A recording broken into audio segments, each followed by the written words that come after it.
We're done at 6:35, and presumably Dick Elkin will come in and take my place. Okay. But I was going over the minutes, Okay, and I should have the so the first thing. agenda and for review and approval of minutes of previous meetings. We have the ones from last month. Has everybody had a chance to review them? Do I hear a motion to accept the minutes as presented? So moved. All in favor? Oh, you need a second. Second? Okay. All in favor? Aye. So how many, any opposed? Wait a minute, I'm an alternate, I can't vote, right? Oh, You can, Wow. if there's seven, right? You have Sounds to like make it up was seven. unanimous. There was no disapproval. right. We can take a request for, but we had, we should go by the agenda, but I think ask permission to take a question from one of our members out of order to one of our liaison members. Carol? Yes, Jeff, has the FinCom received our motion to ask for up to $50,000 in matching funds for grants? I haven't For climate seen, change? I haven't seen that, but we have a Okay. meeting on Wednesday, so I can be happy. Okay. It was turned into Dan, I don't really know what the process is, but, Didn't it was presented to the selectmen as well? well, we mentioned it. You to the mentioned select- it, yeah, right. Right. It was coming So up they right looked after at it our from that last meeting. Yeah. But I'm just curious No, what but I'll be FinCom's happy, gonna do. we'll be happy to pass that along, so, yeah. Okay. And that's really, the role here is looking at if there are financial, objectives or requirements coming up in the future, so that, and what's really great now is that by having things being televised, people in town can stay abreast of actually what's going on, so. Well, and the nice thing about this matching grant thing, which is like any matching grant, is that the town gets so much more for its money Yeah, by matching 50/50 or whatever it is. And this matching grant stuff used to happen, in my experience, more with private foundations, then it was with public foundations, and now it's with municipalities and states. So states are acting like foundations used to be and saying, we'll give you this money, but you gotta match it. and it's probably So- coming from the general fund, but I mean, those are things I can take a look at. But, yeah, the good news for the town is that the DPW is right now got absolutely zero in terms of, their electrical budget is exactly what it's been. So they're showing nothing from the solar array. So Right. hopefully that will be a bonus to the town. Yeah. We're just getting the first, I'm just sort of sharing something, we're just getting the first kind of returns on the change in the Airbnb or whatever they call that, and so that is some money coming in that we've never had before, and, the question is still out on the marijuana and, Yeah. when that will open and so forth, but, Yeah. yeah. That's the good news. The bad news is big issues down the road between the school and sewer and other stuff. Yeah, so even if the town's, which it sounds like it is in general, relatively good shape financially, It's looking like this year, I think, will be. but that sort of pales compared to these many millions of dollars for bigger things. Exactly, that's why we're just trying to have more of a strategic view. At this point, we're not through the full budget process, but I haven't heard of any big surprises. Hopefully, we're doing good, but then history over the past 2 years is, we've seemed to have gotten 11th hour surprises, and we hope that doesn't happen this year, so that's probably enough on We have, this is, information on the site is, I was just trying to make sure we know what we have for members. All the standing members, not as opposed to, but as in concert with alternate members. How many are we? 1, 2, 3, 4, 5. Isn't John an alternate? I think I'm an alternate too. Okay, if you're an Yeah. alternate, that's what I wanted to figure out. Okay. Dick would be our 6th. Right. So one alternate would be allowed to vote, is that right? We have 7 total? It was our 7th, would be Robert. Right. So that, Right. Yeah. at the moment, without Dick here, Then both. both could vote because they're both alternates. So I just Right. wanted to Yeah, that's determine that true, yeah. only our website committee is at 5. So Right. it's a little Yeah, history, no, but you're right. it has us all listed. Yeah. So, Well, thank you for clarifying that. So- Appreciate that. So it's Yeah. not just to make a quorum, it's to make the full membership? Well, we, I believe it. okay, so, Tell me what you think of Okay. purpose of the, or the function right, of an we alternate. have 7 members and we have 2 alternates. So when we're at the table, if 5 people are here and 2 alternates, those 2 alternates act as members and vote as members. And if there's 6 and it's one, We've been the one that floundering has around. was voted in first. Just kidding. Hi, Jack. Hi, I'm sorry. It's all right.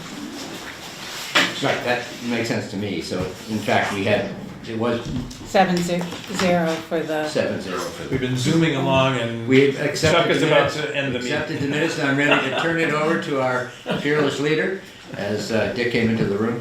We were Okay, just so- doing discussion, there was another discussion, question to John Crumbler before we actually convened our meeting, wasn't it? but It was it wasn't pertaining to the energy no committee. discussion at all. But on the issue we we're just talking about, so we've got what, 6 members and 2 alternates? Yes, Who's- 7 members and 7 members. But we But we currently have- in the room. No. But And the currently in the present. room, So who's- right, so who Right. was voted in first? Okay, do you designate the alternate that is able to vote on, No, so we, no, it's the person who was voted in by the board first. So that would be, or That'd be GB. should be, okay, that's how it works. Dick, Yes. welcome.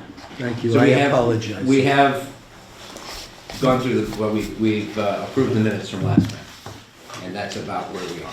Yeah. Dick, do you need an agenda? Yes, I would That's fine. appreciate it. Okay, thank you. And Dick, just so that you know, we have a guest, Laura Gazzino, Whoa, nice to meet you. and Jeff's here, as you can see. He's liaisoning fully. Okay.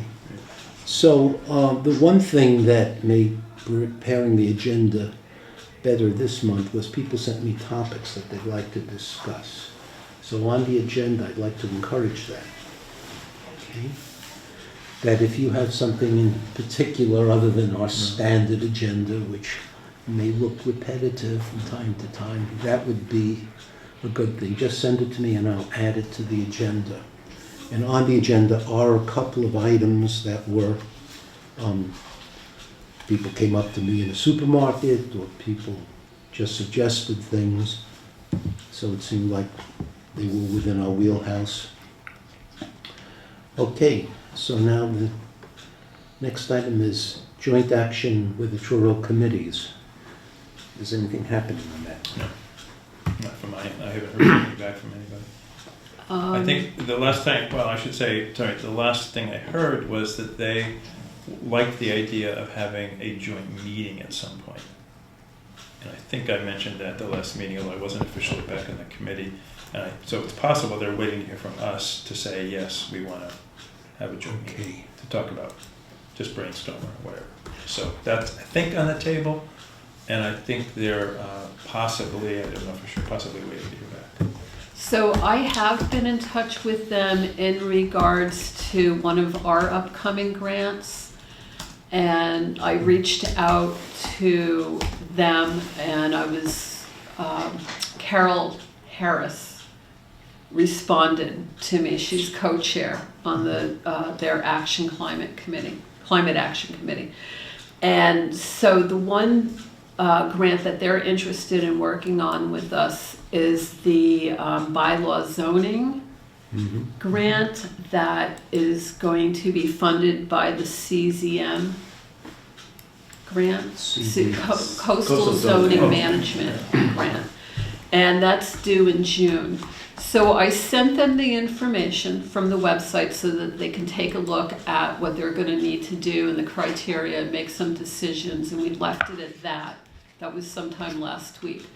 So that's where that is. But they did express interest. They've talked about it, and they're very interested in partnering with us on that. So I guess with Truro, we have to decide when we talk about liaison, whether it's the climate action or the energy, because they're not the same And committee. two separate Right, and committees. this is Which climate makes it- action, So yeah. this is climate action.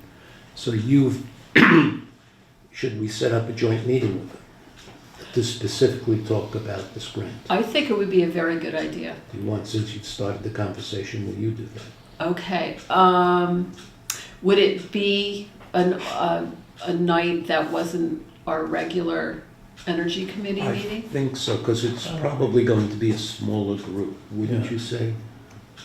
But Okay. how does everyone feel? Does everyone want to go? We could possible, yeah. I mean, it seems like our regular meetings are pretty beefy agendas these days, which is great. So to add, Time. maybe we Yeah. find another date. Okay, so Okay, so then, arrange it, set it. Except that Yes. it could be very short too. I mean, you might feel, I mean, if you feel them out and it's like gonna be a 10-minute, 15-minute discussion, I mean, I would Well, why say, don't you do it, let's figure out how long the agenda is and inform everyone, and then Okay. people can make a decision. Well, and both, Okay, both and then, groups I mean- could do some thinking about what they want to talk about. We don't have to figure that all out, but, you know, I'm sure there are, if everybody thought about it individually and And collectively, particularly the vulnerability plan. what there's a they come fair up number of issues that we could discuss with them, I Yes. think. So are we thinking of inviting both the energy committee and the with. No, climate this would be action? just climate action, because it would be the grant and the vulnerability plan, perhaps, Jeff? I don't know if you saw, I read in, I think it was the Banner, that Lise King, who's one of the select board members in Provincetown, Right. has put forth a proposal. They want to, they're approaching Truro to have a environmental committee based on the one in Truro. So if you're extending, I don't know if it's premature, but Well, what I think that's about is, I talked to Lisa about that, is they want to kind of have a climate action committee too. And Truro just has formed one, and we have one. And so I said I'd be glad to talk to her about how we got it going here, et cetera. And so, As his suggestion, I'll piggyback that in that case, if they're just forming, and we're making a special meeting with Truro, it might not be a bad thing to invite the Truro, Okay. the Provincetown people as But well. we have Yeah. a goal for this meeting, which is to coordinate our grant applications in two areas. One is the MVP grant. What grant is, Okay, why don't you so call the- your grant? the CZM zoning bylaw grant, The CDM, and the second one is the vulnerability grant. which Um, we're working on. We're on The that one too, the right? Cape Later Cod in the Commission is season. doing. Excuse me? Cape Cod Commission is doing that one. right? Yes, And do we know if Truro is one of the towns? yes, because we have a joint vulnerability planning meeting with Truro. When the Cape Cod Commission called it, it was Wellfleet and Truro that together held 2 work sessions. right. Okay, that's So right. they're naturally part of that group. Oh, okay. Right. so again, I mean, if you get the sense that it's gonna be like a 10-15 minute meeting, doesn't it make sense to put that on the agenda for the next regular meeting? We'll leave it up to Suzanne. okay? Suzanne, is Yeah. that And okay? also, our so- opinion here, because it would seem to me a second general topic for the meeting would be issues of joint concern for the future project ideas, et cetera. Right. And Yeah, so you can turn if it there's a into lot a of good, larger robust ideas about that, then it's a longer meeting. But if there's not, to your point, then we Right, could do it differently. right, So- because they were very brief the last time they were here, so to get together for that sort of meeting again would not be a good use of any of our time. Yeah. Agreed. Yeah. Okay, so can I just- ask you, in recording the minutes, let's also keep a section of action items, and that's one of them. Okay, yeah. So, one thing pertaining to that, I am not gonna be here for the March meeting. I'm gonna be away until sometime in April. Hopefully I'll be back, but we're sort of iffy on days. So I'm just wondering when to set up this meeting. Should it be? ASAP. Sounds like it should Okay, be maybe before. soon, Yes. Okay, all right, so Or after. Right. depending on The the after timing would of be the- We April. always vote after, no, as soon as possible, right? Because we can always delay things indefinitely. Okay, But the grant isn't due until June, so to Right. John's but point, it I takes mean, work. if she can't. It It takes work. Yeah, but if It she does. can't find a good date before they leave, then Then we'll settle on it afterwards. afterwards. But I'll Does that try to make- get it within. Makes sense to the give next- some flexibility. Oh, Yeah, well, leaving it up to Sue. Okay, all right. That's it. okay. Okay. During the Green Communities Act resubmission, it was resubmitted to the best of my knowledge. Thanks to everyone who contributed extra stuff. I'd like to thank the principal of the school who got back to me very promptly because there was a question, and Suzanne Thomas got back to me promptly because there was a question about one was oil deliveries and one was vehicles. Bob isn't here. He is the person who tends to look at the Mass Energy Insight program.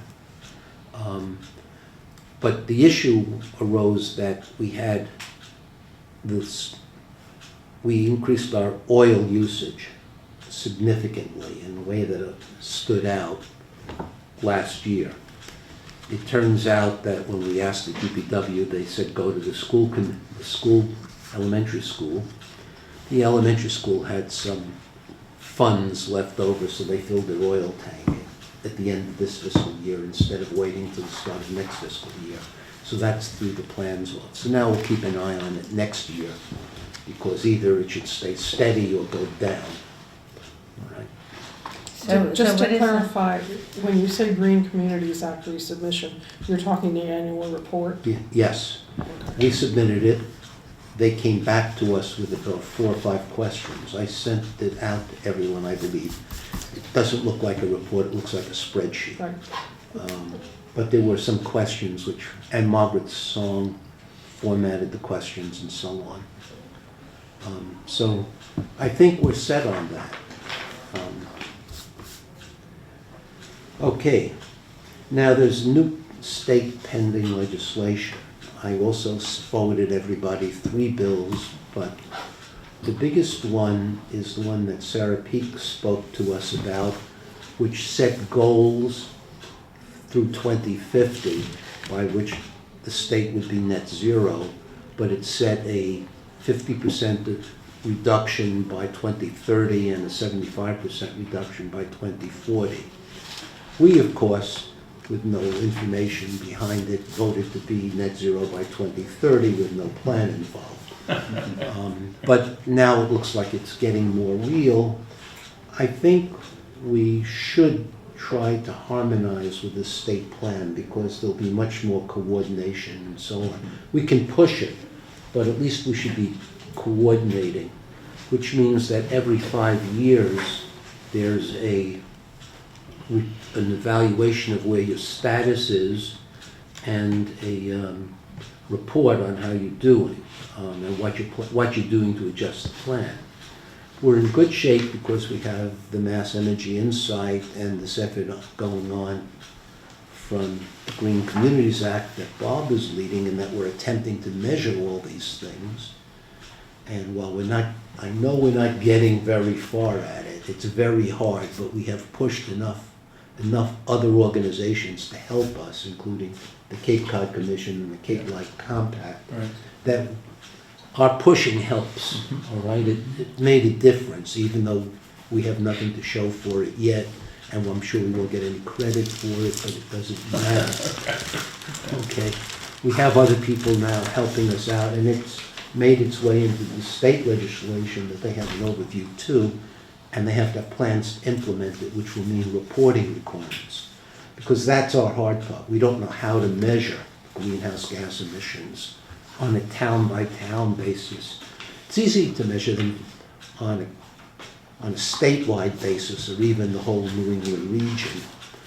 But when you get down to a county or a town, it's much harder. I mean, you can easily know the total gasoline deliveries for New England or the state of Massachusetts. But it's hard to figure out what's happening in one county because people gas up in one town and drive in another. And it's even worse on a town-by-town basis. Nonetheless, I'd like to keep working on that, maybe going after the fleet average to measure Right. the kinds of cars that are registered in Wellfleet, what their nominal gas mileage is, and then track that from year to year to see if people are using more gas-efficient cars or even electric cars, because I think electric cars are coming within a few years, right? Which kind of brings us to electric car promotion. Why don't we segue to that? Have you given any thoughts to They had another Yeah. thing on the state legislation, the three Yeah. bills. One of the things that I noted in one of them was a provision, there's like 75 clauses between the three bills, it's a large number. But one of them was to allow individual towns to adopt a net zero stretch code Oh, yes, for a building. right. And the advocates around the state are asking people to send support letters in about that. And so I drafted one based on something that was sent to me. I just changed it a tiny bit. So this is related to the legislation, which is why I mentioned it now, and I can pass this out as a draft for everybody to take a look at. Okay, Yeah. can we also, after you pass it around, can we also look at it and decide to vote as a committee, whether we want to Yeah. send it as a committee? Yeah. So, And this is something that can come presumably from energy committees, select boards, mayors, county administrators. It's meant to come from whoever we will try to get it to come from in our town. So let's everyone take a look at it, and take a few minutes to look at it, and then later on we'll come back and then we'll take a formal vote. Because apparently formal votes matter. You got one? Oh, Did you get one? And this is directly doesn't say it here, but it's drawn or built on that one clause in that one bill. Did you follow a set template? Was there a template for this? Yes, there was, and I followed a lot of that. I just changed it a tiny bit. There was a bunch of advocates around are pushing this, and somebody sent me this template, and it seemed reasonable. And I was going to change it more than I ended up changing it, but as I read it, it was pretty succinct and straightforward.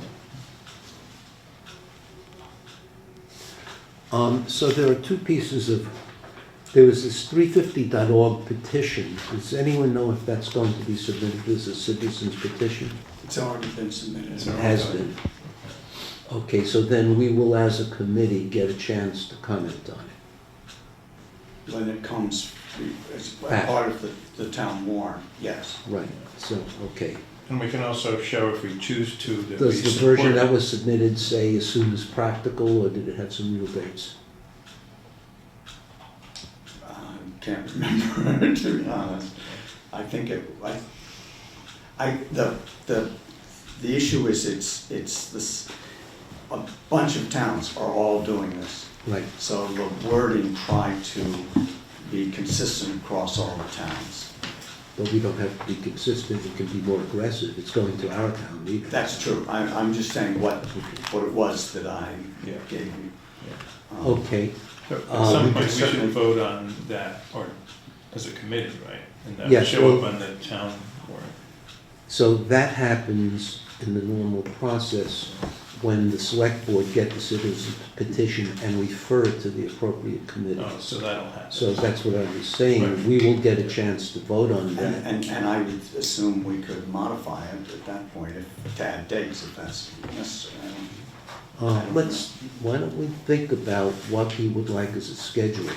I originally wanted to do it more aggressively, but if the state is setting out a timetable, which is 2050, Right. I think we should align ourselves a little bit to the state timetable.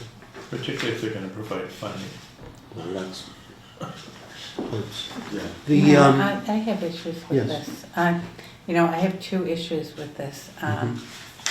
So one is with the Green Communities Act, and David, you weren't here in this town when that was passed, so you were not, privy to what went on at town meeting, but a lot of the builders did get up and voice concerns about building.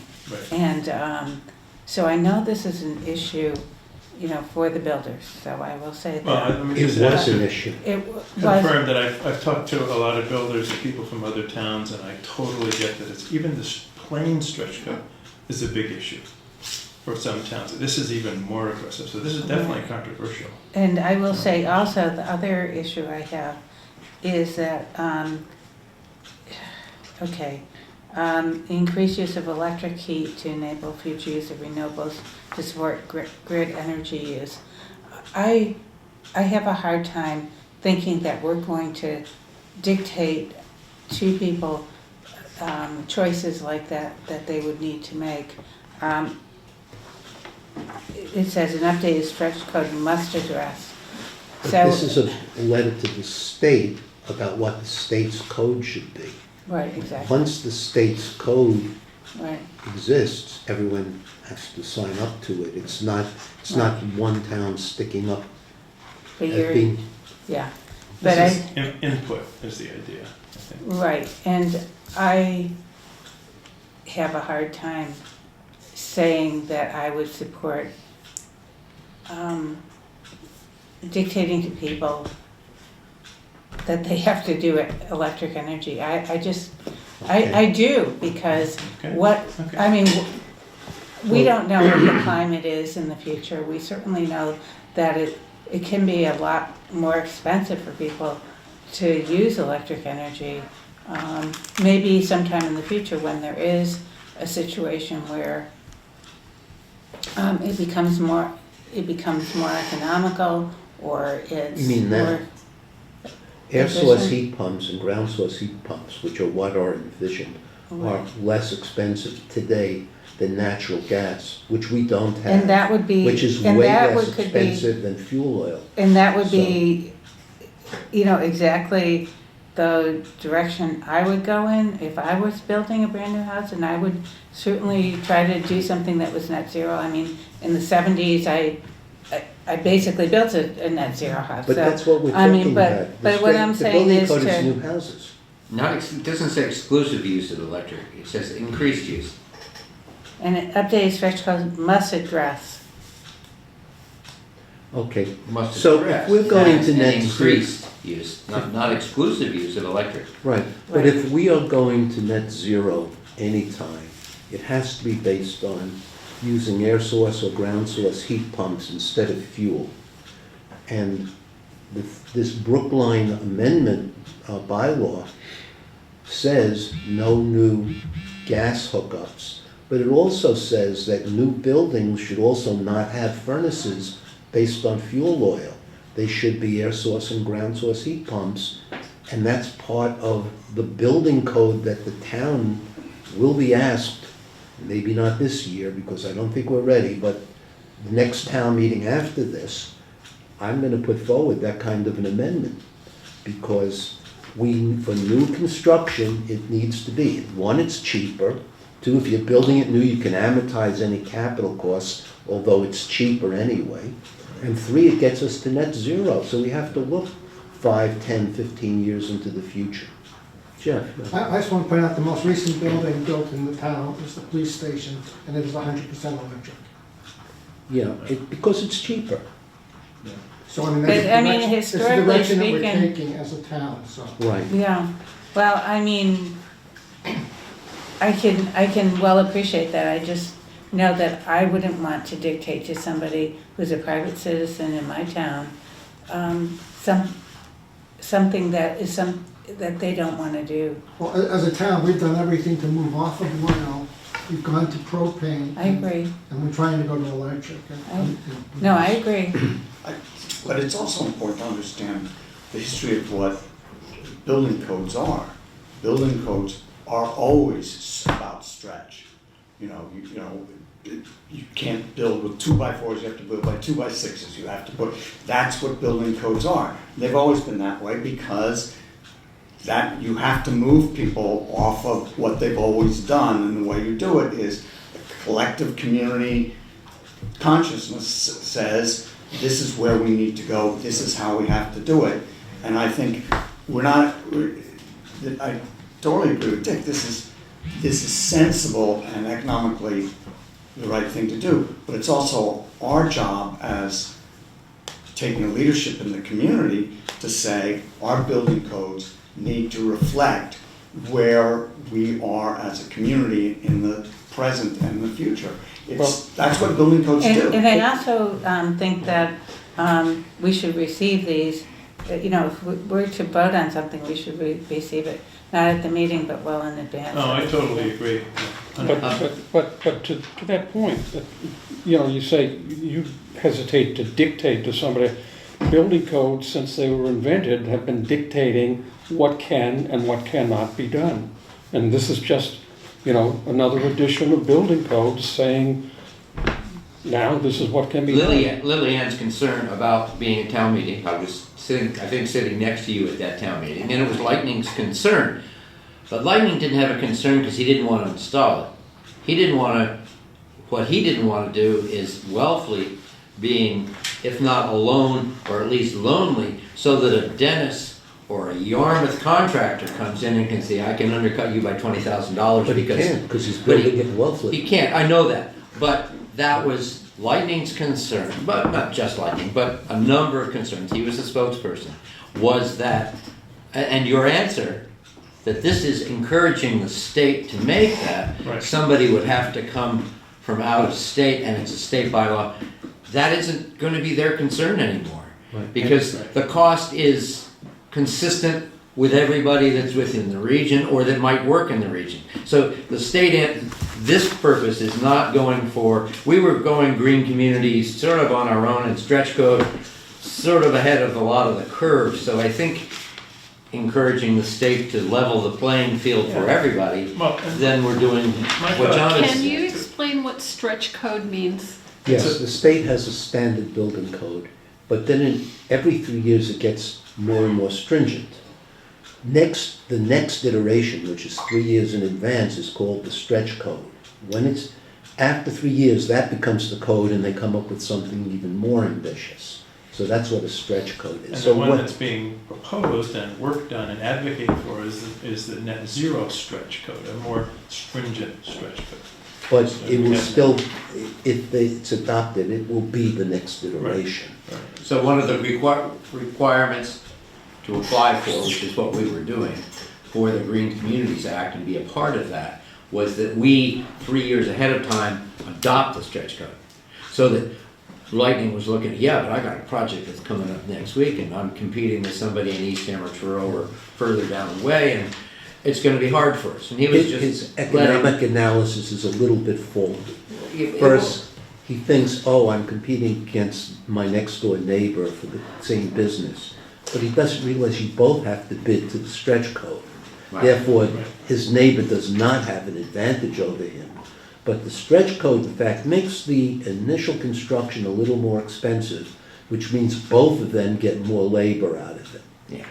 So it helps them, even though they don't think of it, they think of I'm competing against my neighbor. But if you're both conforming to the code, no one has a competitive advantage. They just have to worry about that customer saying, I'm not gonna build in Wellfleet.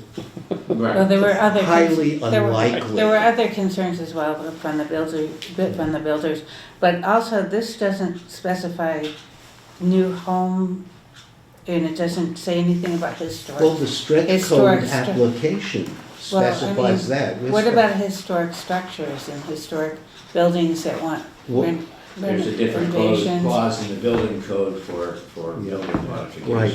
All we're saying is this is the goal of the next stretch code. What it applies to, which is only new construction or substantial new, is currently the law.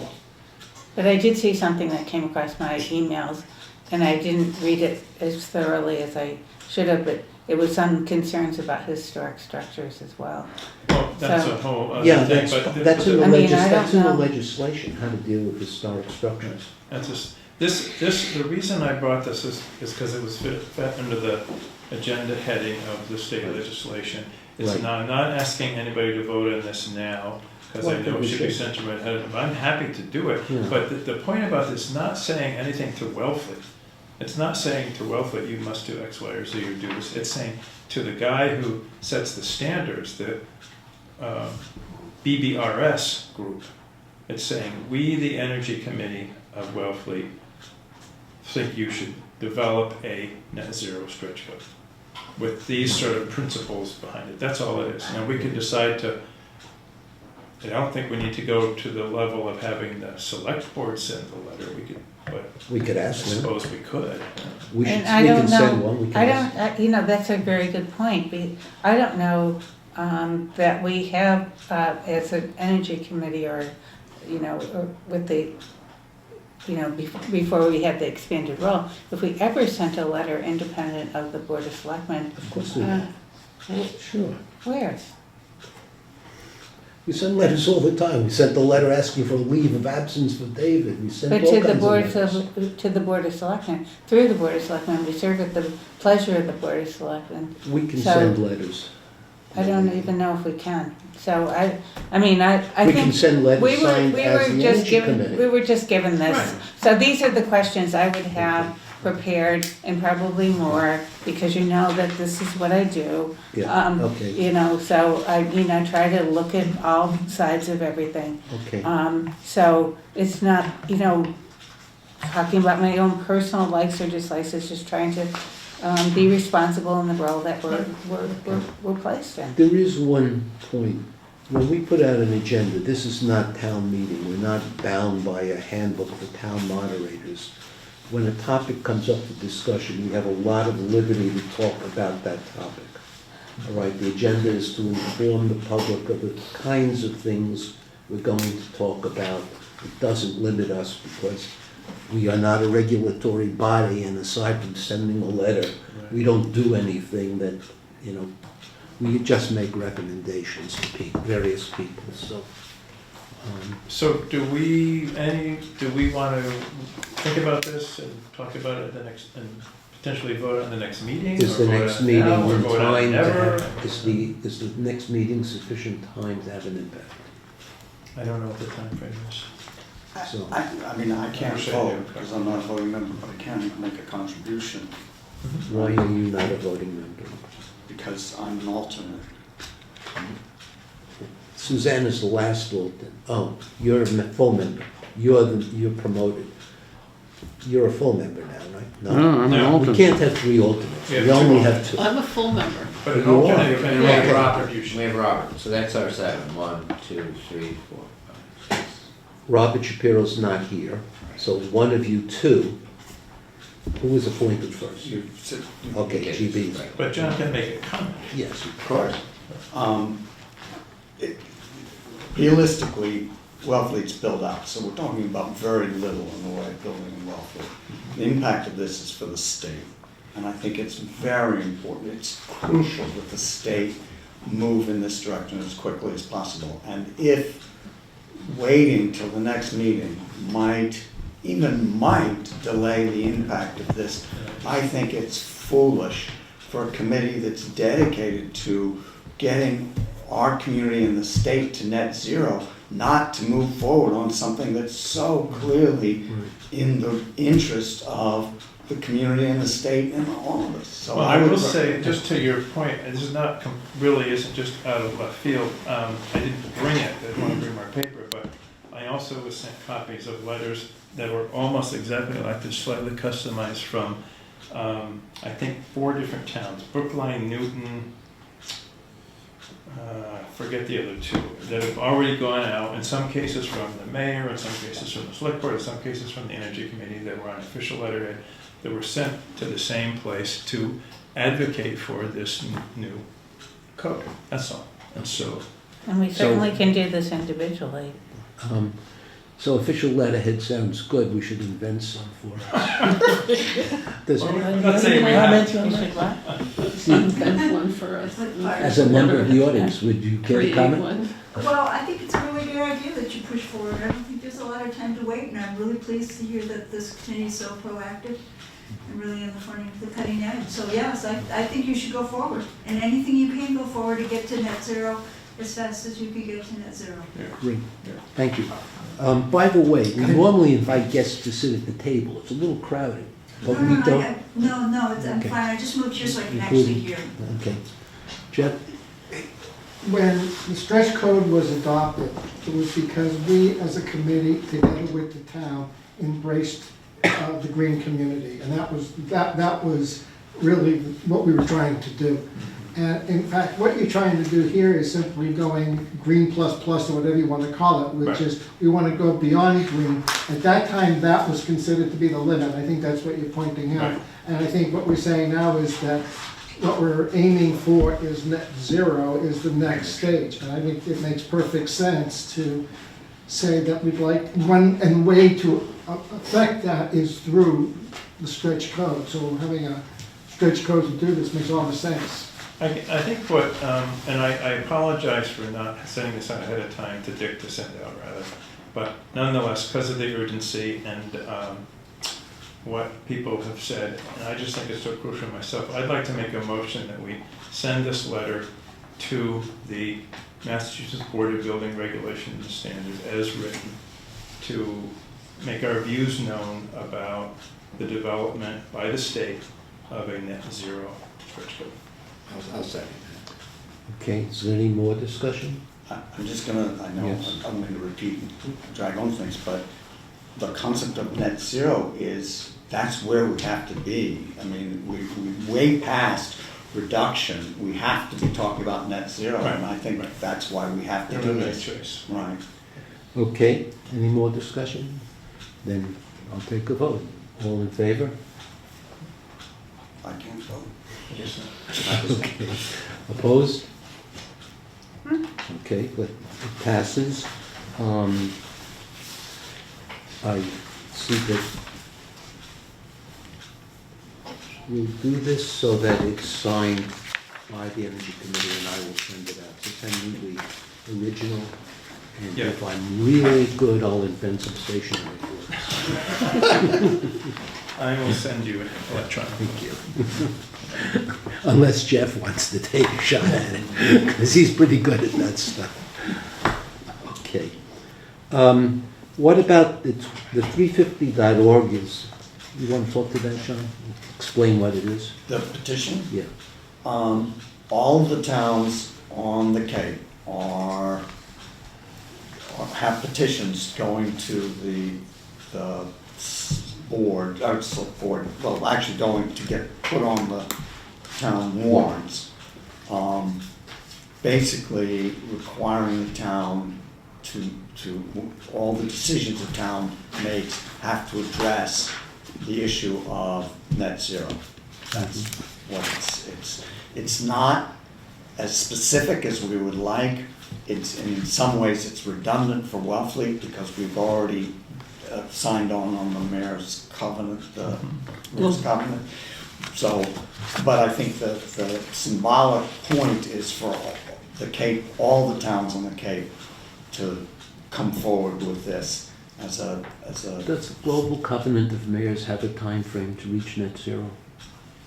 I don't think. So, I don't think so. It just says measure it and come up with a plan Right. to think that's reduce right, things. So this now says that that mechanism should aim at net zero Net zero. at some time. But Right.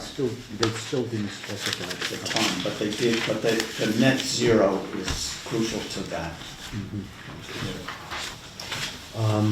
So we will get a chance to vote on this petition formally when it comes to us from the Right, select board. right, okay. And thank you for your signatures.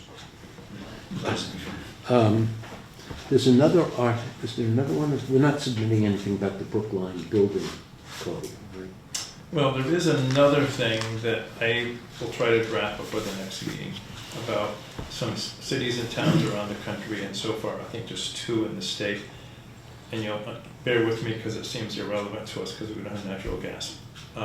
They've said for new construction in Brookline, this is this example, and Cambridge is doing the same thing.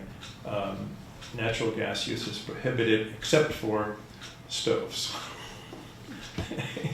you can still use it for your cooking.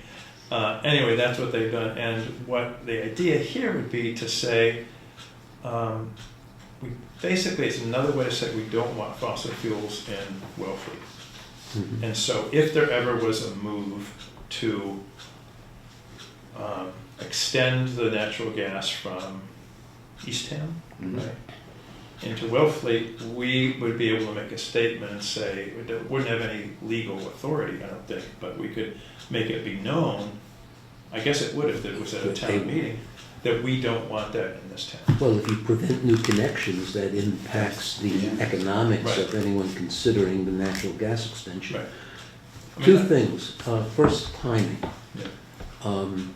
The time for this committee to submit an article has passed.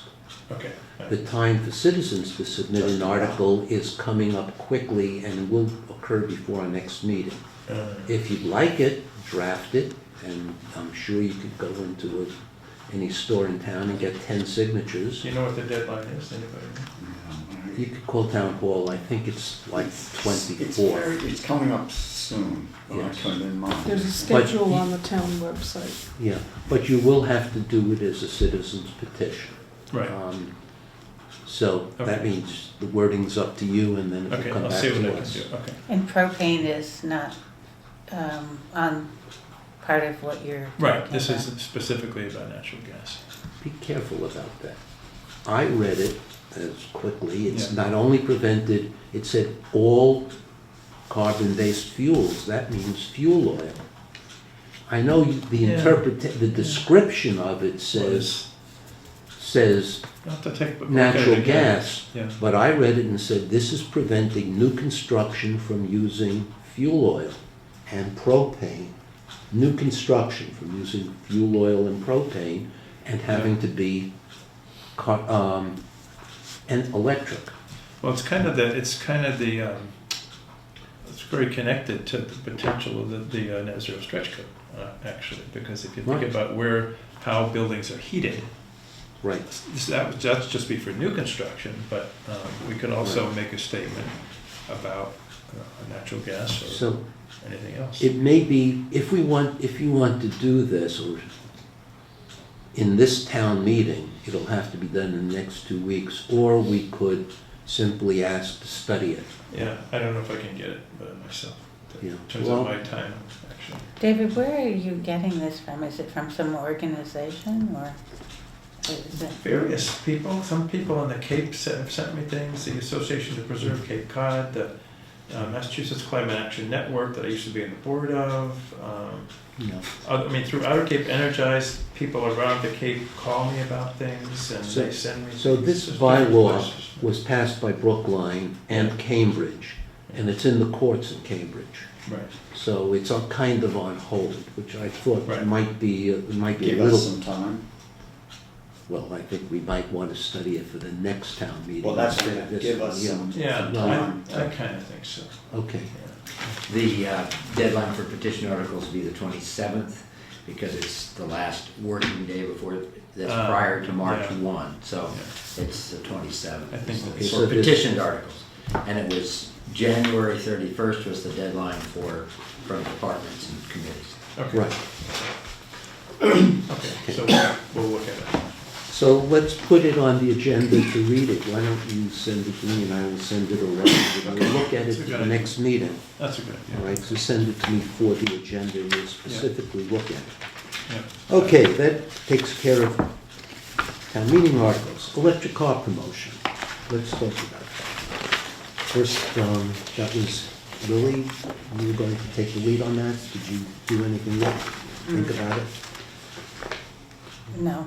Okay, we're still planning, we think we should do an electric car promotion, right? Right, and frankly, I was away, but, I thought the earliest we were talking about was next fall, because we wanted to wait until the year-round population was predominantly here, and we. Was still here? or No, not? there was Predominantly. only the year-round population after the season, basically. So, no, I haven't So I started think you planning should about it. give initial thoughts to a venue and a time. And do Right. something, because before you contact people to ask them if they want to participate, you'd have to know you have a venue and a time. So think about that in the next month. But, I mean, I thought I would just reach out first and see if there was Okay. interest in, Okay. in the fall and see what time they might recommend and then get back to them as far as. Maybe And why don't you timing. ask them whether they would prefer the summer or the fall? Because maybe they want to reach out I bet they would. to summer people. Well, if we give them the option, I think that's right, I think they would. But I don't know if that's, I think we discussed it last time and decided it was more beneficial to wait until the fall. You know, I just had a thought, we might do better getting the interest of the electric car companies if we did it with multiple towns. Yes. Maybe we do right. it jointly with Pearl, maybe we bring And in Orleans, Provincetown. let's go with We- everyone we from did- Orleans up. We did talk about that. And that would be really, that would draw. Right, car so let's groups. go Orleans, Eastham, Yeah. Truro, Provincetown, Yeah. and talk to them. Is our electric car plug-in set ready to go? I mean, I know it's been ready to go, but is it actually the switch been switched? Yes. Behind Town Hall, yeah. Right. That was it was in August, September, August. It end of was August. much later than it should They have just been. hadn't flicked the switch, Right. took a request. Because it does seem to me, I mean, you can't do it in the summer, but in the shoulder season, after Labor Day and before Oyster Fest, the parking lot that has the charging booth thing, whatever they call them, there would be a nice place to have that event where you push electric cars.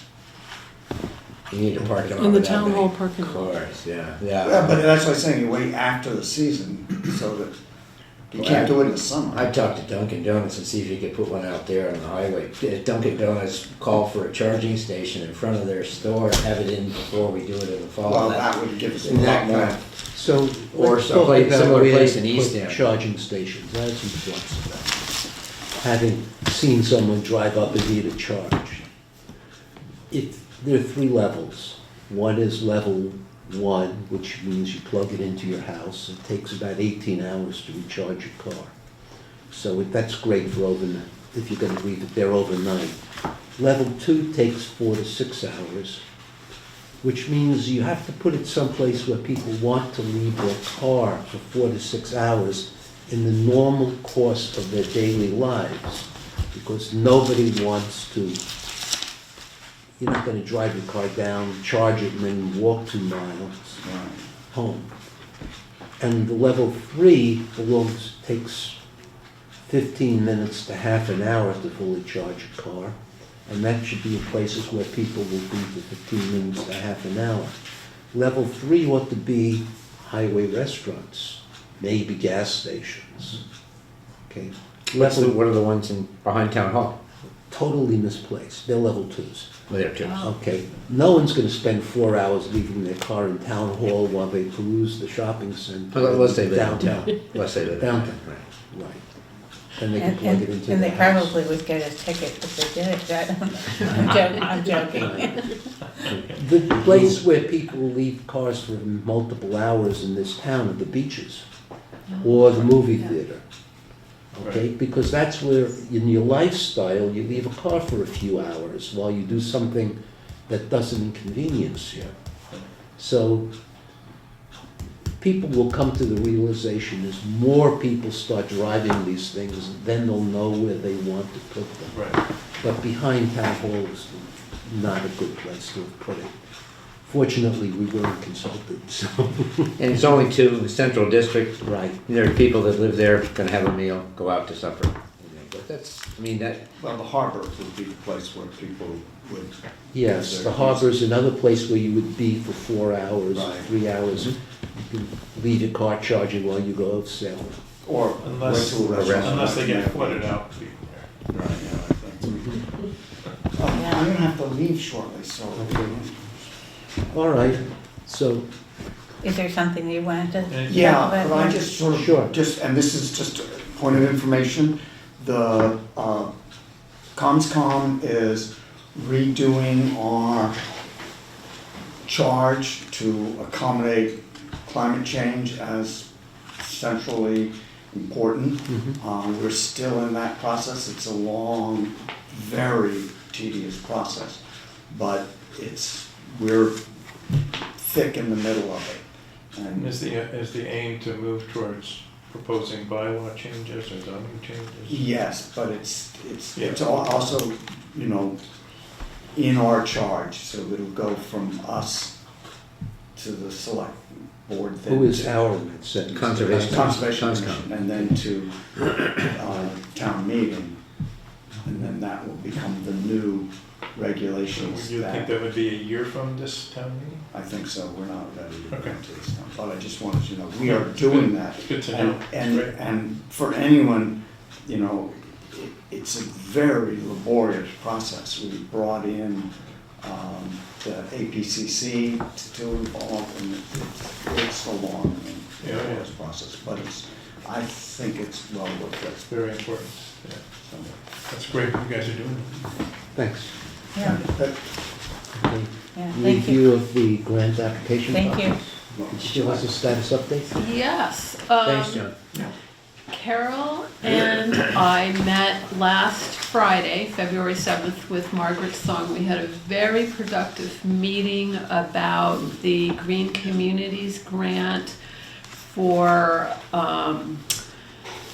the insulation thermal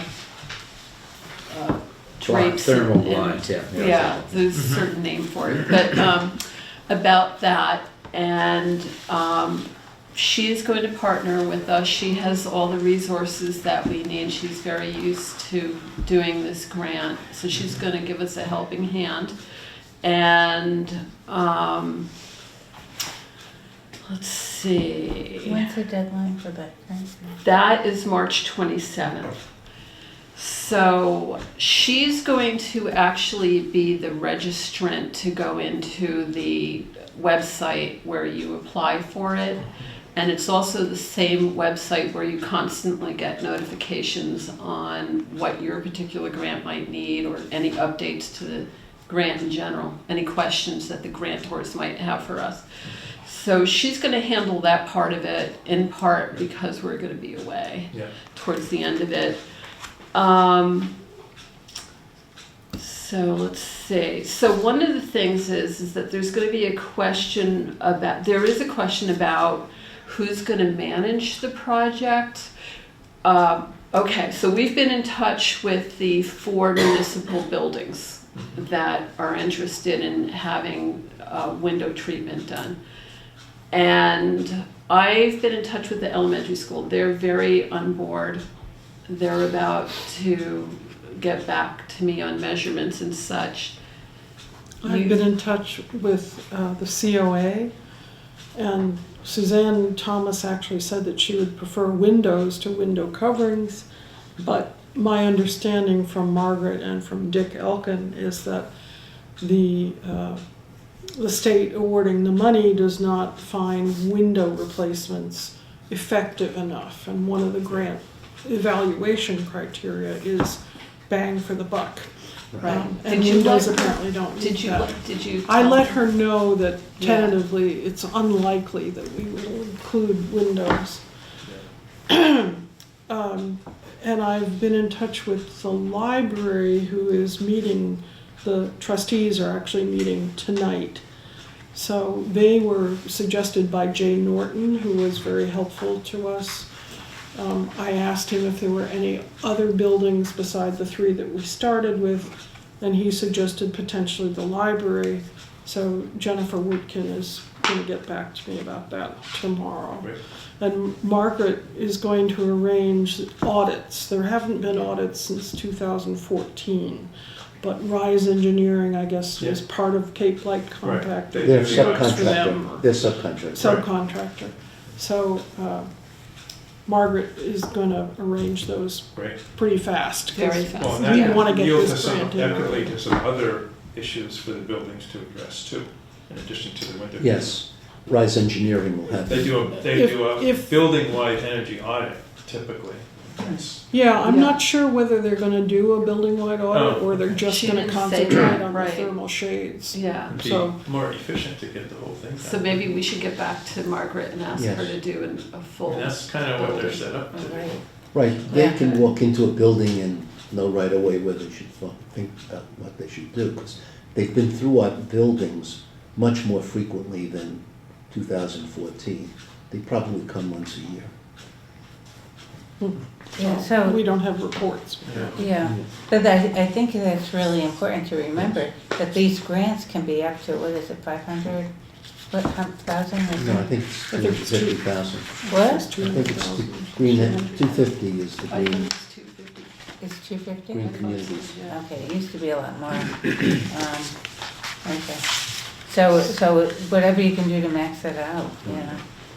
And there's one action as a follow-up when you get back. We have to send a letter to Margaret Song's boss, telling her how great Margaret Song is. She really is. I was Yeah. very impressed. We with have her. no problem doing So that. we- Yeah, she's Yeah. excellent. So I the agree other with that. building is Town Hall, and when I called Town Hall, they referred me to Jay Norton. So we don't have any specific information yet about what areas they're interested in, but I'm assuming. She's we'll really get that. amazing. I just hope she doesn't go anywhere for some weird reason. I mean, she comes to the Cape Light Compact Board meetings that Dick and I go to, and she's just unbelievable. She always has great answers, wide-ranging, articulate, you know, she's excellent. And Yeah. she's a help. She comes up, And they Yeah. actually comes up have, with money too. they have a grant to support helping communities. Right, that's a Right, job. yeah. Yeah. Right, so, I mean, so in theory, if it was more than $250,000, maybe CLC would come up with the rest of the money. So, I mean, whatever you can do to max it out, I mean, that would Yeah. be great. And are there any other buildings that you came across? No, that was the only suggestion that Jay had. $250,000, we'd have to do it in two separate. successive years. But And you that said- means we do part of it this year, get our report in, and then put it in again for next Right. year. But I mean, but as a separate, I mean, you can max out the 250, but then on top of that, CLC seems to, CEC, it's Mass Clean Energy Center. right, It but has- CLC is helping, Margaret's part of CLC, right?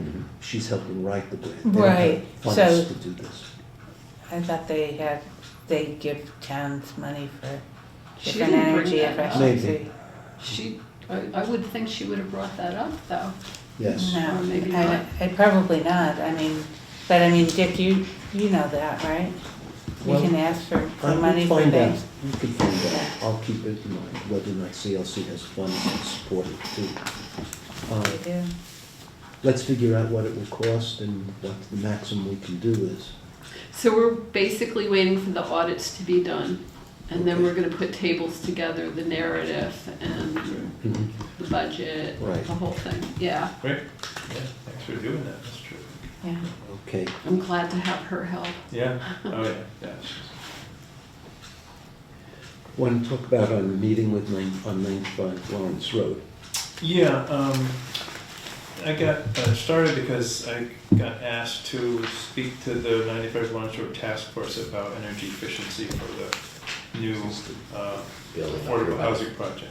Sort of around the water tower, behind the ball field. It's projected low-income housing, townhousing, yes. So they asked me to come speak about energy efficiency for this new, up to 46 units, I believe is the number. So that led to realizing, well, gee, we should talk to Cape Light Compact. So Dick and I met with Maggie Downey and Meredith Miller and kind of talked through some things. And I didn't make copies for everybody because it's just way too much paper, but it was a very good meeting, and they came up with some good language. What the task force is asking for principally is some education about passive houses and net zero, but also specific language they could put in their RFP to send out to developers for the project. Sort of standards that they want developers to adhere to. So I got them 3 different RFPs, or maybe 4, from different parts of the country that had really good language about this, gave them that. I wasn't sure how much they knew about passive houses, so I did a whole packet of stuff to them, which this is. And I'll pass it around if you want to just glance at it, but the last page is a direct result of the meeting. So they, Cape Light Compact suggested specific language that they good. would give to put right into the RFP.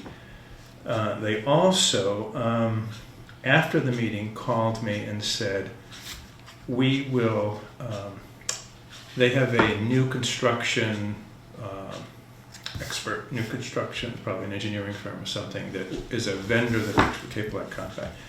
They will provide the services of that person to the task force for free to help evaluate proposals that come in. And that's a pretty decent savings, and that's it's like an in-kind contribution. It's not a direct grant, but that's quite a bit of money that the task force, the town, might have to otherwise pay. So thanks to Cape Light Compact about that too. So the upshot of this thing is that if you are 50% or less low income, Yeah, that's and if you have adopt this passive house, I Yeah. think it goes with it, the feds reimburse 70% of the cost. So that makes it very cost effective for a town to meet those criteria. Right. So that, I believe, the Housing Task Force is now shooting I for. think they seem very receptive in the meeting, they seem to be supportive. My understanding is that when you do this kind of passive house building, it's 2 to 3% more in cost to build, which, can be a lot of dollars overall for a big project. On the other hand, the savings from that benefit, also from operating costs over time, way outweigh that 2 to 3% extra cost. So it's kind of where things are going. Did any, Go ahead. did any discussion happen with, I took a drive through the new housing in Eastham. I'd seen it over the top of it, and they don't have panels, though I think I've read in the press somewhere that it's under discussion, but I think it may be with each individual house owner as they come in. And it seems like the way you're doing it is the way it should be Build done, it in from the beginning. so that you've got that, and after you move in, we've got a schedule for them to come in and hit all the Yeah. buildings. But with panels is all I can Well, see. luckily, they could still add it in Eastham, but as far as I know, that was. I think I did see there's mini split, and there's Yeah, they're probably. that's how the heating system That is should be going. right over there. But I did not see, and they are claiming that they're putting in their first couple of people, but it doesn't look like it's many Well, it's yet. still under construction. It is most, Right. but that's what the press is right now, Right. is they've accepted, and they are installing their first residence, so. First, we have to get Eastham to get it engineered. Two questions. So will there be passive, I understand the passive Passive houses, house. but will they also have active solar? Yes, I believe that they're intending to do that. I mean, I just advised them, gave them information, gave them sample language for their RFP. Cape Light Compact did too. So I think they want to do solar, they want to do passive house. What they're trying to decide, because it is tricky with RFPs, is how prescriptive to be. Mhm. They're a little bit worried that if they're too prescriptive, developers won't be interested. I said, that's true, except this is, for Wellfleet in particular, this is a huge project. Mhm. And I said, I bet you, don't know for sure, that most developers are used to this stuff. They know it's coming. And it's a big enough project that if you are clear about passive housing, net zero, and all that stuff, you'll get good proposals anyway. But The that's other their thing, choice. the other thing is, the library did a competition for a small house, net zero proposals, and Elaine was the librarian at the time, and she's part of this task force. Yeah. So I'm sure they must be aware of the proposals that they received. Yeah. But also, I found it fascinating, the results were on display at the Siemens Bank for about a month, and I hope everybody got a chance to see it. Yeah. But it was fascinating. The one thing that I was really fascinated about, as well as the designs and how they got to net zero, was the septic systems. Has there been any thought about that? And I mean, there were actually systems that recycled stuff and Yeah, compost gray water. and water, such. yeah, right, exactly. Is there any thought to that? I know that their big issue is how to deal with wastewater there. I don't know how they're gonna do that, but they're working on that. We didn't talk about that directly in the meeting I was at, so. They not the current series of episodes, but the previous one on This Old House, where they were building a house in Rhode Island, I think. They had a whole, part of an episode about the septic system for that house. And boy, I'll tell you, it's not like the stuff you've seen in the past at all. Well, this is the stuff that's still being developed and tested. Yeah, well, this was. People are putting them in, mind you. Right. But they're not completely. And the thing that this is from Andrew at APCC. Andrew, what's his last name? Gottlieb. Yeah. He has a lot of information about this, and he said even the ones that are new, the better ones, they're still, a regular one takes out, let's say, 35% of the nitrogen. I don't know exactly the number, something like that. And the better ones take out 60%. So there still isn't any, that's better. Right. But there still isn't anything that is totally takes care of it. Yeah. And I believe it's this particular system is sort of like, you put inline water filters for the incoming water supply. I think there are filters that have to be, periodically changed and that kind of stuff. So it's not just this passive box that sits there. It's much more active process. Yeah. And can I ask you, there's no way I can do this and look through this at the same time. Can you send this to us electronically? I'll try. I think I can. Okay. I downloaded all that stuff from somewhere, but it'll take me a little work to find out. But I'll try, sure. That would be great. Yeah. That would be super. I'm really fascinated by this. Thank you for your work. I will do my best. Okay, so do we have any actions coming up? Well, they are not. I said, come to the Energy Committee if we can do anything to help. At the end of the meeting, they said, thanks very much, this is great, we'll use it, we're supportive. Kathleen Bacon was there, who said she talked to a lot of residents who said they want this project specifically to be energy efficient and solar energy, and she said very strongly to all the people there, the town wants this. She made some good comments. So I think it's going in the right direction, and they've got a consultant working with them to write the RFP. Okay. This was a suggestion from somebody who came up to me at one meeting about complaining about cars idling at the library and the beach while they look at the sunset but run their air conditioning. So, suggestion. Or heat. Not just air conditioning in the Heat. summer. Heat in the winter. Yeah, heat in the winter. Yeah, I went to the bicycle trail the other day, and somebody was sitting there in his car idling, and he was still there when I came back from my walk. Where was that, the bike path? The bicycle trail Okay. parking lot. Well, So- and sometimes you go to Dunkin' Donuts, you go in, you get something, you go out in your car and you sit there and eat and drink and listen to the radio while the car is running. So Keep you warm. perhaps we should compile a list of where the committee feels these signs should be, and then we'll vote to move it, to send it to the DPW and request that they put up signs. I see, I think most every time, not quite every time I go to the post office to get mail, just a couple times a week, there's some car or truck idling. Why do people do that? Keep the car warm or cool. Or to, Part Well, of it's- it is history. It used to be with cars, particularly trucks, that they were more likely to have trouble. There was a stress on the starter, on the solenoid, on the ignition, particularly when it was cold. And so to not stress those mechanical parts was considered wise and a good way to preserve the life of your truck or car, mostly trucks. But that is long since gone in terms of how the trucks are actually built today. people have habits that can last generations based on something that was from, I believe that's where it comes from, and maybe to keep.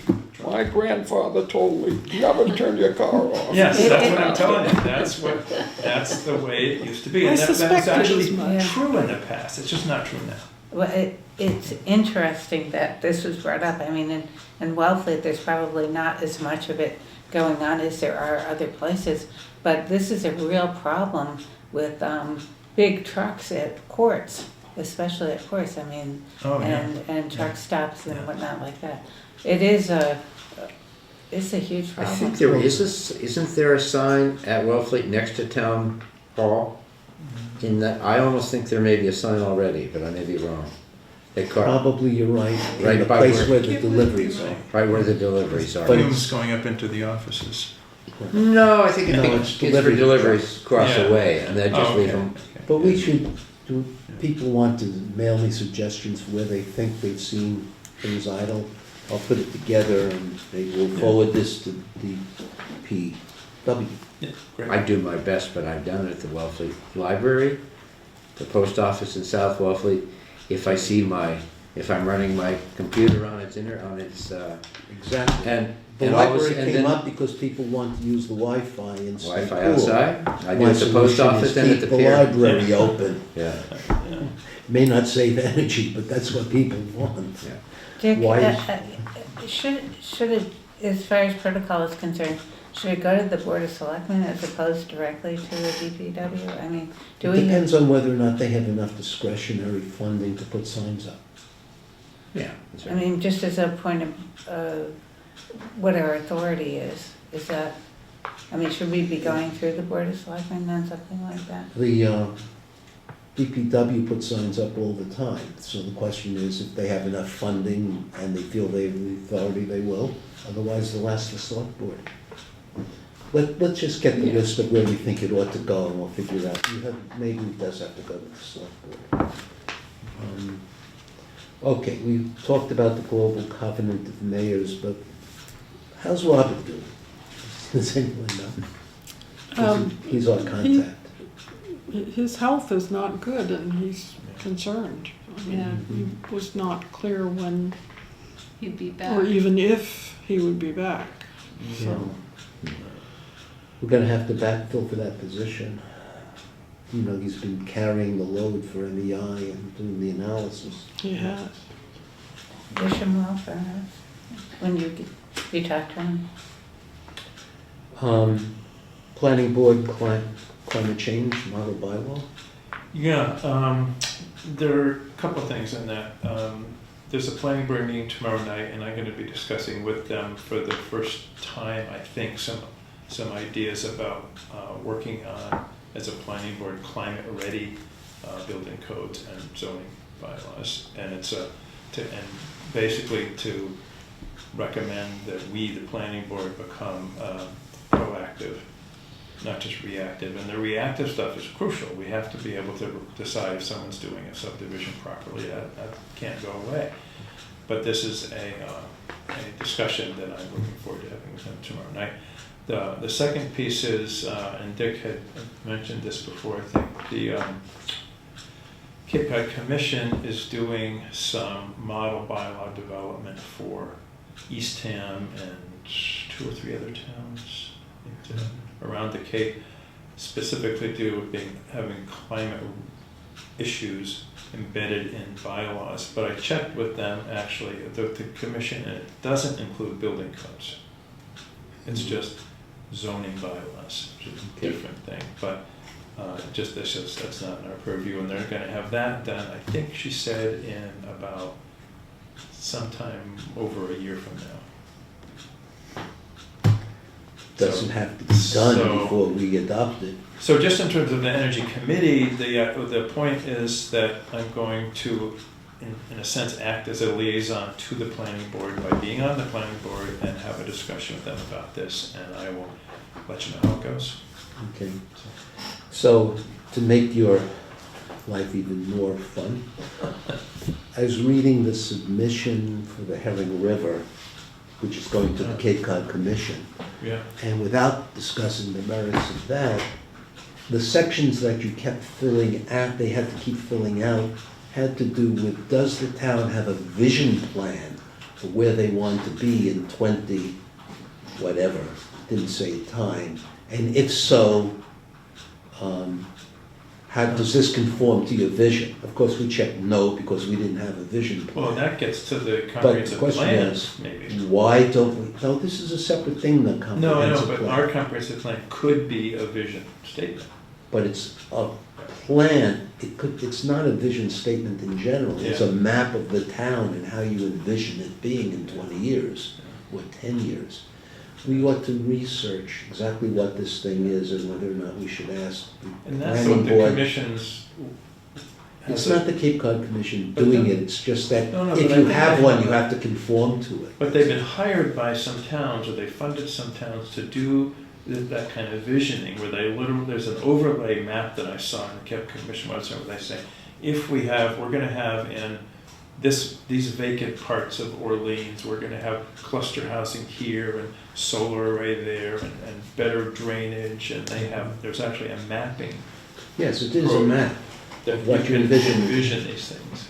Right, so, just to bring it up, more Yeah, yeah, work, right? yeah. We should be thinking about where we'll be in 5, 10, Right, 15, right. 20 years, Yeah, instead yeah. of just waiting for people to come in with subdivisions.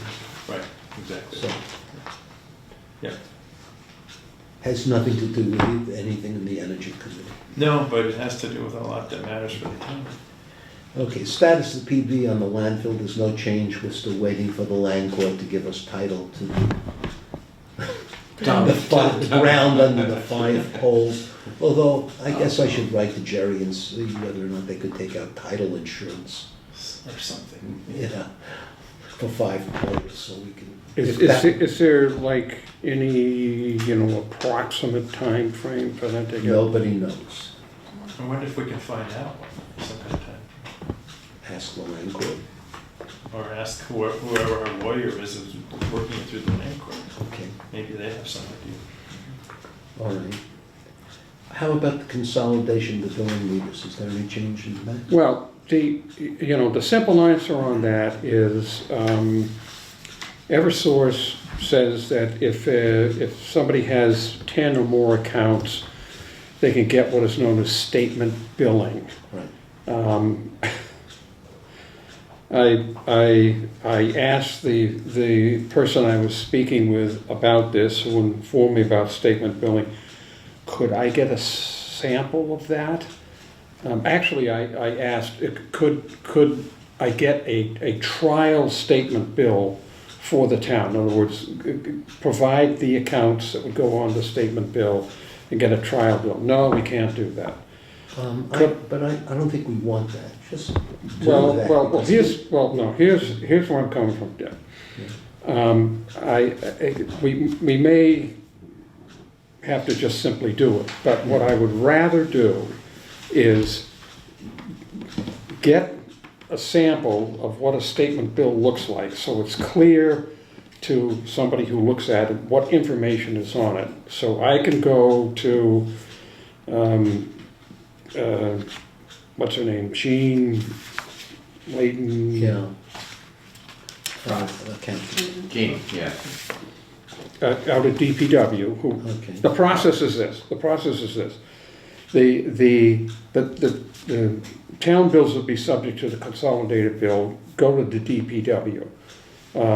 That excludes the elementary school and the marina accounts. Jean checks them all off because they come in at different times. When she has all of the bills for a particular cycle, she bundles them together and sends them over to the town accounting office. So now she doesn't have to do that step. The town accountant can just pay the No, consolidated bill. apparently, she still has to do that stuff because she keeps information on each account. Where'd it go here? Jean Leidenfrost, she sends them on to Jane Tesson, an assistant town accountant. She gets them, Jane gets them, and puts them in the accounts payable account and sends them to a person by the name of Jane Wong over at Eversource in, Okay. Yeah, so, in Westwood. Okay. Apparently, they had to set up a specific contact in Eversource because Eversource messed up the accounting so much. But anyway, so what I'd like to be able to do, if I had my wildest dreams, be able to get a hold of one of, some kind of sample, be able to go to Gene and say, this is what, Would you contact Eversource be able to get you a sample bill? what's that? A person at Eversource in Westwood. Well, I asked Jane, Jane told me that's who I sent it to. Do you have a telephone number? No. Do you have an email? No. What do you have? I have an address. So all I'm saying is I'm still working on it. I'm gonna try to track down Jane Wong, see if I can get a sample bill. I can go back to Jane and say, this is what it'll look like. Will this be satisfactory? Then I can go to Jane and I can say, this is what it's gonna look like, will this be satisfactory? Also, you might call the town of Barnstable to see if they're doing it. See if they're doing it? Have Yeah, well, that's what I was gonna ask, does anybody know Well, any you can get other, a sample from them. anybody know any other town that's using statement billing? I mean, get a sample of what their bill would be something to Okay. show the DPW. They're- So that we know they're using I don't know. consolidated billing. Ask at the next compact board meeting, Yeah, Thursday. Thursday, whether or not anyone has a sample bill, Yeah. consolidated bill. It's called statement billing, it's a consolidated bill. Right. So, let's see. Some of the things I'm curious about when you get a statement bill, is there, we have, for the DPW accounts, we've got the library and the fire department, I assume are using net metering, because they're the ones with the solar arrays. I just want to make sure that's not going to change under statement billing. Statement billing is after the net metering has taken effect, I assume. like all Right, bills. right. Because another Eversource has thing no is- idea how much electricity you generate and use on site. Another thing is, how do we ensure that the credits from the solar farm get taken off the overall bill on the statement bill, not, one of the accounts? That's our goal. If we have statement billing, we want to apply all the credits to the statement bill. Right. Instead of having to parcel Right, them out right. to 30 different meters. Right, but how do the credits get from Eversource a puts it on meter the bill. somewhere to, Eversource puts it on the bill. And Yeah. you file a form saying what percentage goes Right. into this one, what percentage Yeah. goes to that one. What we're trying to avoid is having to parcel out the things and adjust it every 3 months. Right. We'd like all the credits to go to the statement bill. But the thing I'm curious about is how does Eversource know what to credit the town from the solar PV farm? They get the output of the electricity in their meter, which is on one of the telephone poles, Right. subject to land court decision. Yeah, And they read that out, and then they go to a form that we submit and say 1% goes here, 3% goes there, 2% goes there. And what we're trying to say is 100% goes to the statement. but they'll be able to pick it But- up by wire, they'll pick it up by wire. That's going to be an effort because we don't believe they've So done it's that all through, before. metering is how they tell. Yeah, well, they have their own well, meter. okay. They have a meter and they're required to report the output of their meter to Amoresco and to us. Okay, all right, well, see, here's my confusion, is I thought that there was more energy coming out of the solar farm than the town requires. Right, there And is. where does that, No, no. On any given month, there's no relationship between what the town used and what the farm produces. yeah, Because in the summer, we produce much more, and in the Right. winter, we produce There's much less. So we build up credits. They keep track of the total amount we use and then they give us credits on the statement, but also we get to draw down that electricity. All right, so our credits are, the town's credits are gonna be based on how much electricity the town used, Yes. not how much electricity the field generated, it's how much the Our town used. credits are, no, our credits are based on how much we generated, and they're allocated to meters the way we tell them to do it. I think it's just like your house, GB. Okay, well, all right, see, here was my confusion, is I thought some of the energy out of that field was going to be, committed by Amoresco. They were putting in more than was needed, and some of that Oh, was no, it's going to... going, the other, To the high yes, school. 40% is going to the Nauset Regional School, which is doing the same thing. The part that we didn't need for the town, the percentage we didn't need based on our best estimate. So we is get going to the school. 60% of And the the school credit, is buying they get that. 40%, or maybe it's Oh, 70-30. Well, that's where, Yeah. I'm sitting, well, wait a minute, we're not getting all of that, right? No, we're not. We So, didn't need it, okay, but it so helps the school. who in Eversource knows how to allocate that? Well, Amoresco will tell them which two clients, and then the clients sub-allocated to meters. Okay, And all Amherst right. is The managing school the must- whole thing, they will make sure, because it's in their financial interest to do Okay, so. They so- have, there's actually a contract, I think, that between the high school and Amoresco. Okay, all right, so Yes, now- Work Amoresco with has to make sure Eversource. that the credits go to the right Right, the place. project would not have gone forward unless they had an off-taker for the All right, remainder. all right, so who's the contact that knows all this in Amoresco? I'm just trying to make We sure. don't need to deal with it. It's not relevant. We get our credits from Eversource on a bill, and we tell them what bills to put it in. We'd like ultimately to say, there's one bill, put it all on one bill. Our share of it. Okay, all right, so if I understand this right, then Amoresco's gonna tell Eversource, this much goes to Wellfleet, Right. right? It's- And then we gotta tell them 100% goes to the Yeah. statement bill. And the amount of how much it is Eversource's own meter sitting on our property. Eversource puts their own meter, Right. they don't believe that. Well, that tells them the Eversource meter. overall amount. Our amount is X% of They that. know the whole amount, and then they know how to Right, allocate it.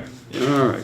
It seems though that the first step you want is, if you go to the Cape Light Compact meeting and you talk to the other towns on the Cape and find other towns on the Cape that have gone through this consolidation process, you then have We the will ask, blueprint for what right. you want to do. Right. Right. I think that's your first The step. problem is that when we did discuss it once, we have the advantage of having Mass Energy Insight, which tells us what each meter is reading. The other towns were afraid they'd lose that visibility and wanted the meters. So I don't know if anyone else did that yet. But it'd be worth checking. It's what we're going to check on Thursday. Yeah. All right, Okay. hang on now. Okay, all right. Another thing I have to find out with this statement billing is right now, I did get a list of all the accounts that would be affected by this from Gene. Okay. The MEI report that Robert gave me was for the last fiscal year, and there have been some changes made to that. I don't know if the MEI is up to date or not, because I don't know how that gets updated. Margaret Song. What you have to say what MEI is, Mass Energy Insight, okay, it's a software camera. package. okay. Wellfleet has a representative, you now and Bob, who can change the MEI reporting scheme. So I think you may end up having to make the changes. Okay, well, that's, Margaret Song it is looked that way. maintaining that database. She's changing Wellfleet's MEI accounts? I think she is maintaining that database for us. She may be getting readouts, I don't know about that. Well, Ask her. I'll contact her. Considering how hard it was for Robert Shapiro to get access to it, I can't imagine the town gave Margaret Saul. she has a grant to maintain the MEI database Okay, maybe on our she behalf. does. Well, yeah. Okay, good, That's incredible. great. Well, I just want to, Then talk to Margaret as well. yeah, I mean, you know, I looked over, there's a whole package on how the thing works and everything. I looked all that over and I said, well, this is great, but it's clear to me that some of this is automatic and some of this has to be, you know, maintained by a human somewhere. Like So fuel I oil haven't usage. had any discussion with Robert, so I wasn't quite sure. But to that point as well, I haven't heard anything back from anybody on my getting access to it. So I, We did send a letter in, right? Hmm? We did send a letter in. Well, you sent the stuff to Hort. I'm sorry, I And- thought I forwarded a copy of the signed letter asking for you to have permission. A copy You of the. copied Yeah, us on we it. saw Yeah, it. yeah, well, you sent the, you know, the format stuff that I sent you to Hort.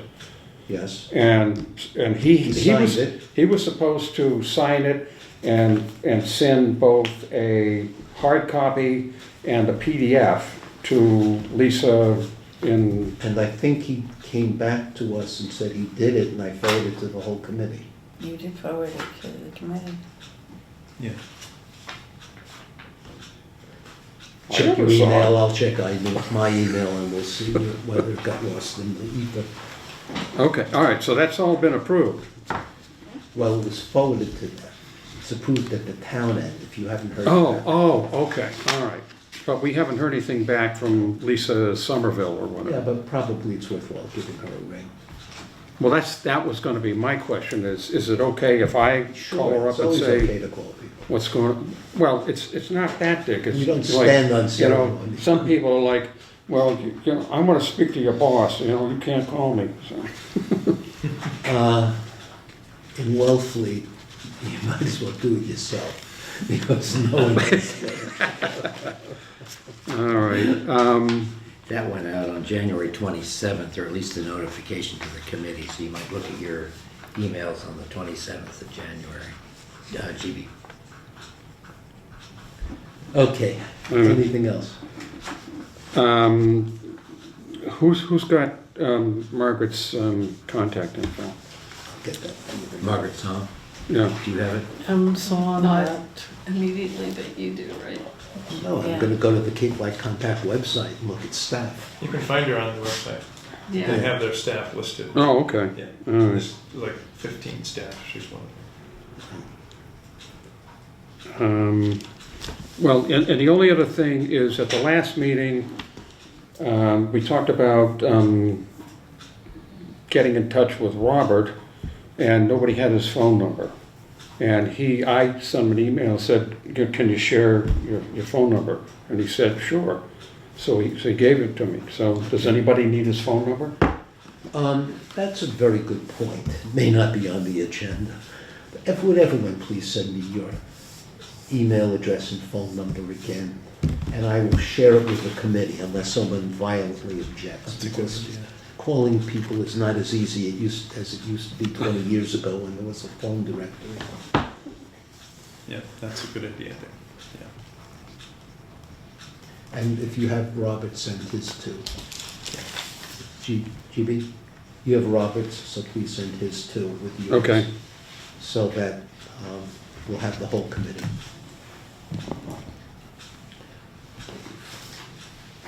Okay, is there any old business someone would like to bring up? I'm acting as liaison with the Shellfish Advisory Committees, and I had followed the press.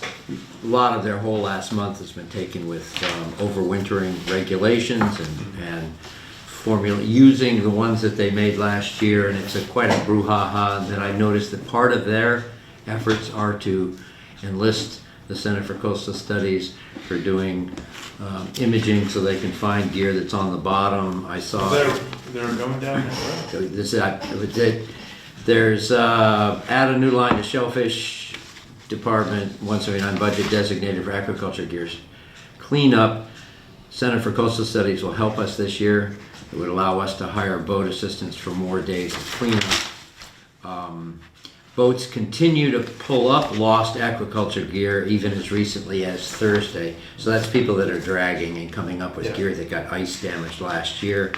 Nancy Savetta and the Shellfish Advisory Board, David Seitler, they had a meeting at 6, so I just caught the first half hour, attended a meeting with the Center for Coastal Studies regarding retrieving lost aquaculture gear from the harbor. So it's probably using the equipment you were It's the supposed to same speak equipment. of. Well, and that's good to know because they're already involved, but where that stands is that they've been slow to respond. I had an exchange with Rich Delaney, who runs the Center for Coastal Studies, and he referred me to one of his staff, who's the guy who runs that sonar system, Right. and I'm trying to get hold of him now. So, but it's good to know what But now already is in when I gear. do get a hold of that guy, I can reference that. Thank you. That's So great. Nancy and David Seidler, Yeah. who's the head of the That's SAB. That's all I have, but it was more from their handouts, but that's part of going Yep. to being a liaison. Right? Yeah, great. Any new business someone would I like to? have one more know? old business. Okay, sure. This is a small thing, but just to let you know, I met with a guy named Brian Miner from Chatham, and he has this idea, and I said I would meet with him, but he's got to do the work himself, to do a version of Outer Cape Energize for other parts of the Cape. And Megan Amsler, you may remember from Outer Cape, is also involved in this, it turns out. So there's a couple different people who are going to build. I gave them a lot of ideas about having teams for each town and all kinds of organizing. But it appears that there's some growing interest in taking what we did on the Outer Cape and expanding it to the rest of the Cape. All of the rest of the Cape? Over time. Everyone, That's what the plan is. And I said, they asked me to do it. This was like a year ago, and I said, no way. I said, I'll help. If you find someone to do it, have them contact me. And that's this guy, Brian Mayer. He's recently retired.